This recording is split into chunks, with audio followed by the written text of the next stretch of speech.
the villains.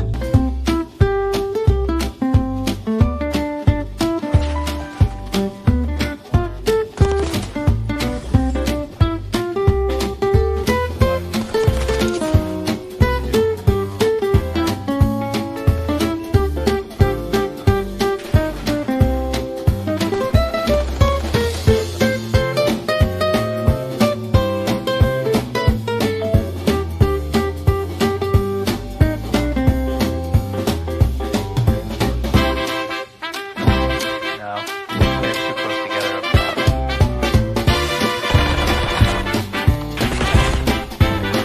Oh my gosh! Oh You shit! didn't expect to slide back. yes. Oh my god!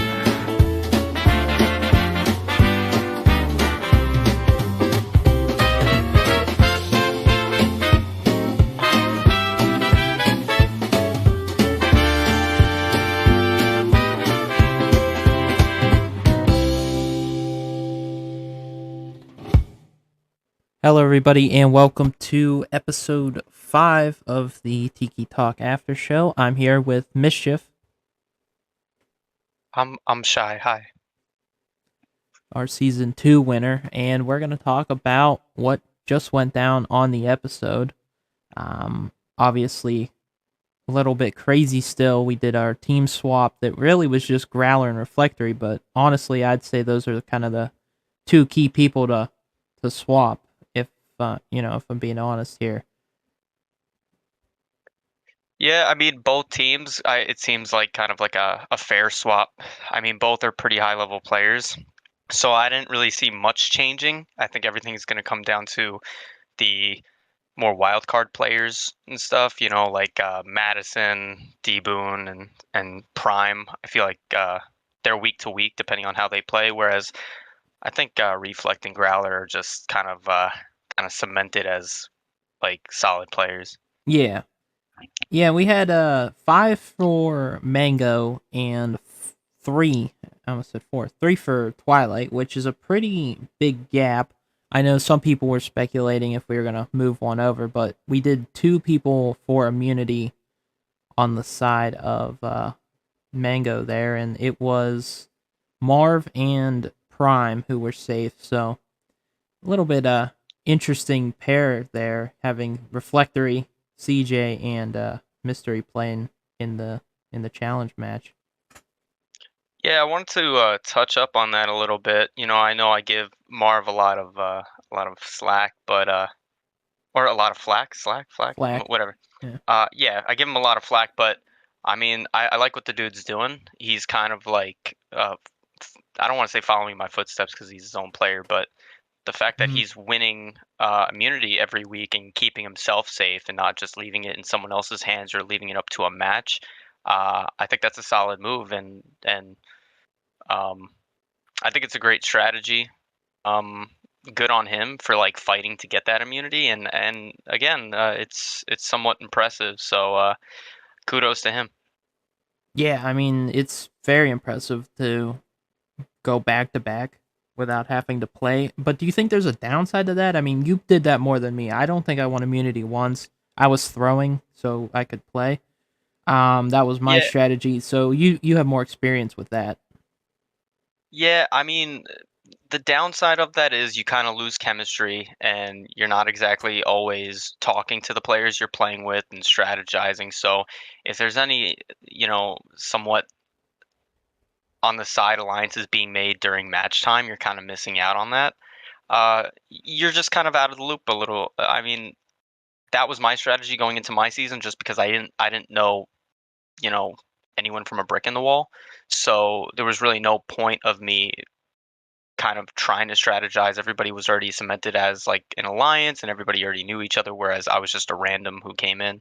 Um, I think it's good for Marv, but I also think he does have the mind where he knows he kind of has to be in people's ears and still talking to them and being active despite not being involved in the match with that, chemistry building and all those comms. Yeah, and then so Marv wins immunity. Technically, I think this is worth saying and explaining for the after show if you care.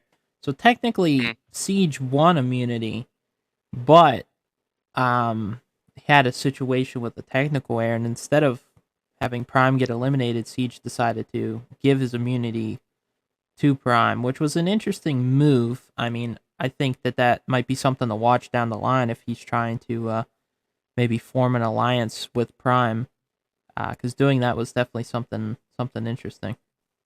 Yeah, I mean, on one side, it's like, all right, you're kind of putting yourself in a dangerous spot if you do lose, but like I know how Siege plays. Siege knows how he plays. He's pretty confident in his own gun skill, so I don't think he was really at risk of going home.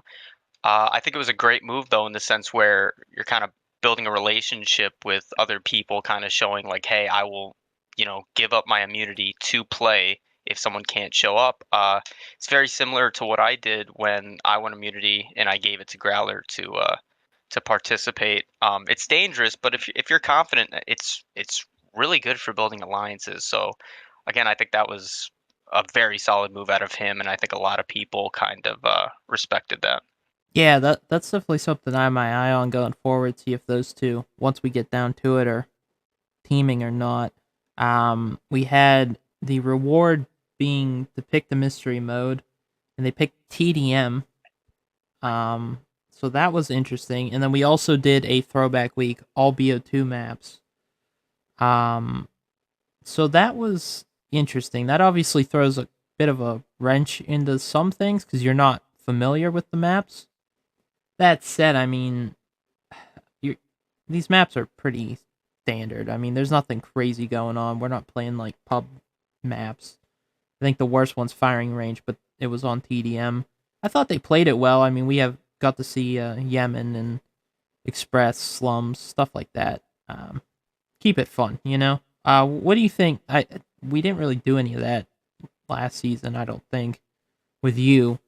But do you think that would affect you or not? Because I know personally I don't care, but I was, Um, I honestly, yeah, it would it would 100% affect me. I'm not someone that plays pubs, if I want to get to ranked, I'll do the 50 games and just never touch pubs again. mhm. So, if you throw a different map at me, even from an older COD that I haven't really touched in a long time, um, not gonna lie, I just don't have the intelligence level to know exactly what I'm doing.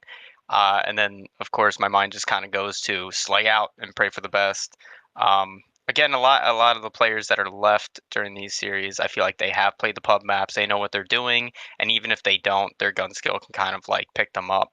But Right. it would definitely mess with me 100%, and honestly, it'd make me a little anxious, kind of feeling like, oh, I might screw up spawns, not get as many kills. I don't know where the sweet spots are, the headies. Um, but it really depends on the player.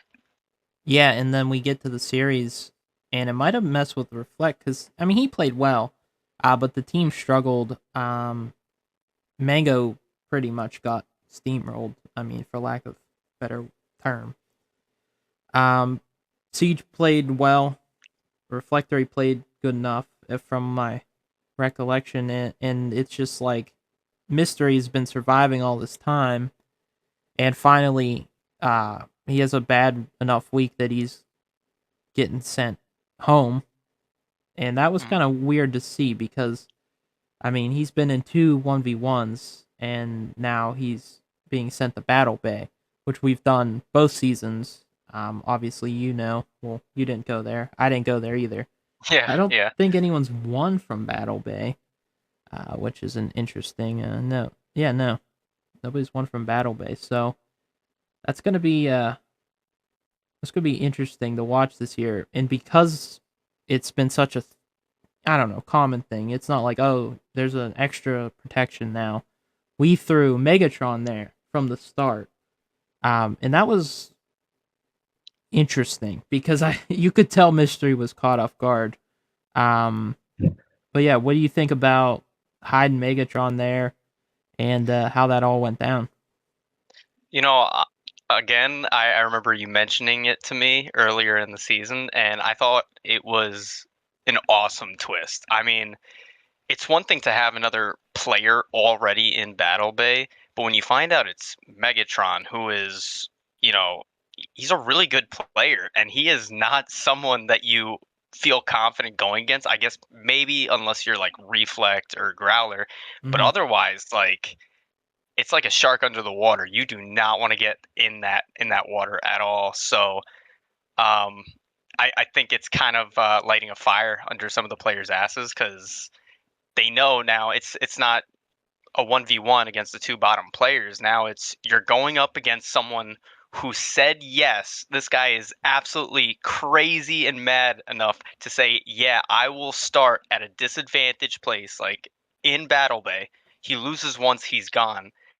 And this guy turned around and said, "Yeah, I'm down. Let's do it. Like let's have some heads roll." So, I think it's awesome. I think a lot of players were super shocked by it. I can't imagine what the process mystery was going through when he realized that he was going up against Megatron because that would have put the fear of God into me, you know. But yeah, I mean, you want to talk about what happened? What's your take on Well, the twist and what happened? obviously, it's hard for me to talk about the twist because it was my idea. I think it went well. Hmm. I did feel a little bad because Mystery's getting completely blindsided by this. Yeah, I felt somewhat bad, and you could tell he wasn't ready. Historically, you get sent to the first battle bay, you wait a week because there's nobody there. You wait till somebody falls. Now you Hmm. just lost. You got sent down, and you got to play against Megatron. Yeah, it was not a pretty 1v1, and Mystery has done uh, probably the best this season at these 1v1s. I think that's True. fair to True. say. So, yeah, I felt bad. It was kind of hard to see Mystery go in that fashion.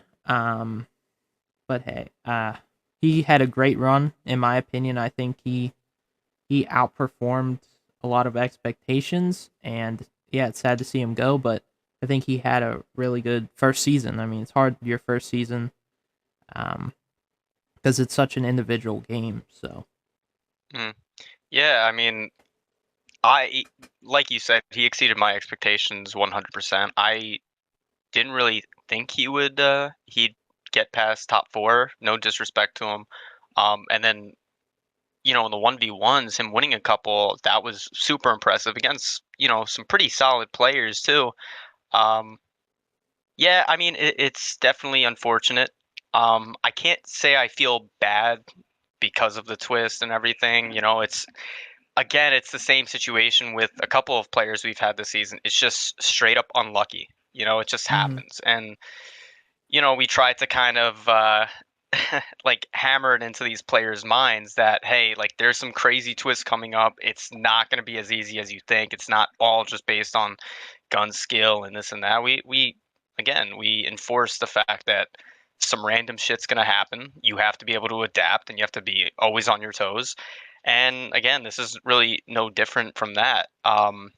Now, again, it's really unfortunate he went against someone like Megatron because Megatron too wants to kind of show his teeth, throw a little of intimidation into the other players that could perhaps be going against him in the later mhm, weeks. But again, man, he Megatron did his thing and he kind of showed to us and to everybody why he was crazy enough to start in Battle Bay.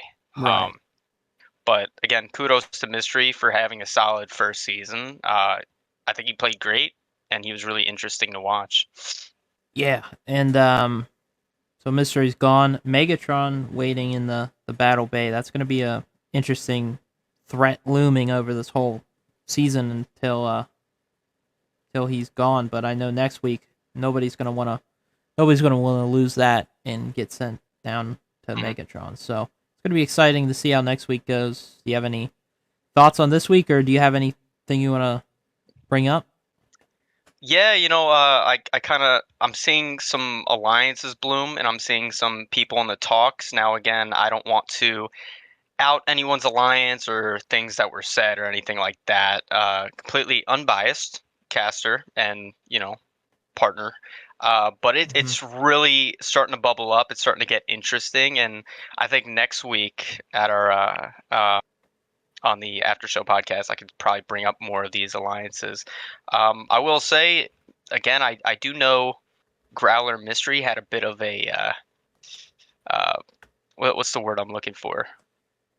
Uh, Uh, a small rivalry, Friendly? I Yeah, guess, I or call it a just friendly rivalry. Yeah, and I'm sure Growler's a little happier, watching his I guess temporary target go home. But I'm excited to see who else Growler sets his eyes on, and I'm excited to see where the cards start falling with all these alliances and kind of what becomes of a possible hit list. Yeah, Growler's always one to watch to see what who he's cooking up now that Mystery's gone. I'm interested to see who's next on this list. But yeah, we'll be back here next week after the episode, and I'm excited to see what happens.